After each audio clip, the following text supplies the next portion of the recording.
સુરતના ગોરવામાં દૂષિત પાણીને લઈ વિરોધ કરાયો છે। દૂષિત પાણીથી નેતાઓના ફોટા પર અભિષેક કરવામાં આવ્યો, જેમાં ભાજપ નેતાઓ પર દૂષિત પાણીનો અભિષેક કરાયો છે।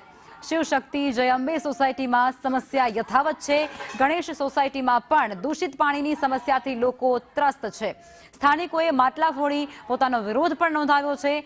વારંવાર તંત્ર સમક્ષ રજૂઆતો પણ કરી છે અને તે છતાં આ સમસ્યાનો કોઈ પણ પ્રકારનું નિરાકરણ સ્થાનિકોને નથી મળ્યો અને જેને લઈ સ્થાનિકોમાં અત્યારે વ્યાપક રોષ જોવા મળી રહ્યો છે અને તેમના દ્વારા નેતાઓના ફોટા પર આ ગંદા પાણીનો અભિષેક કરાયો છે।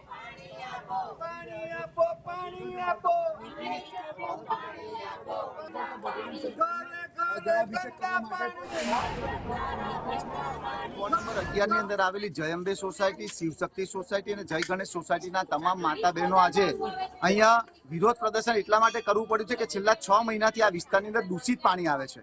છેલ્લા 6 મહિનાથી પીવાલાયક પાણી નથી આવતું, પૂરતા પ્રેશરથી પાણી નથી મળતું। એક બાજુ આપણે સ્માર્ટ સિટીની વાતો કરીએ, 24/7 ના પાણીની વાતો કરીએ અને 1 કલાક પીવાનું પાણી નથી મળતું, ત્યારે આજે ભગવાનને જો પણ અભિષેક કરાવવો હોય તો ચોખ્ખા પાણીથી કરી શકાય, પણ ચોખ્ખું પાણી નથી એટલે ગંદા પાણીથી આજે આ રાજનેતાઓ, એના ધારાસભ્ય શ્રી કેયુર રોકડિયા અને અહીંના ડેપ્યુટી મેયર, આ જ લોકોએ જીતાડેલા જે કોર્પોરેટર છે આજે ડેપ્યુટી મેયર બન્યા છે એવા ચિરાગભાઈ બારોટની પર ગંદા પાણીનો અભિષેક કર્યો છે।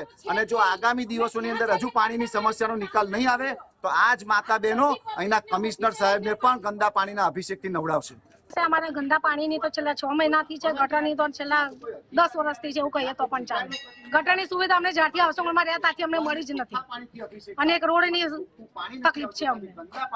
અમે ગંદા પાણી કોર્પોરેટર અને એમએલએ ઉપર અભિષેક કરીને કર્યો છે અને માટલા ફોડ્યા છે।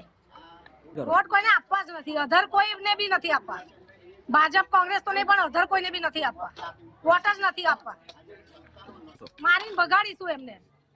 આવો વિરોધ તો અમે 150 વાર કર્યો છે, 1 વાર નથી કર્યો, પણ તો હાઉસિંગ બોર્ડમાં કોઈ આવા તૈયાર જ નથી।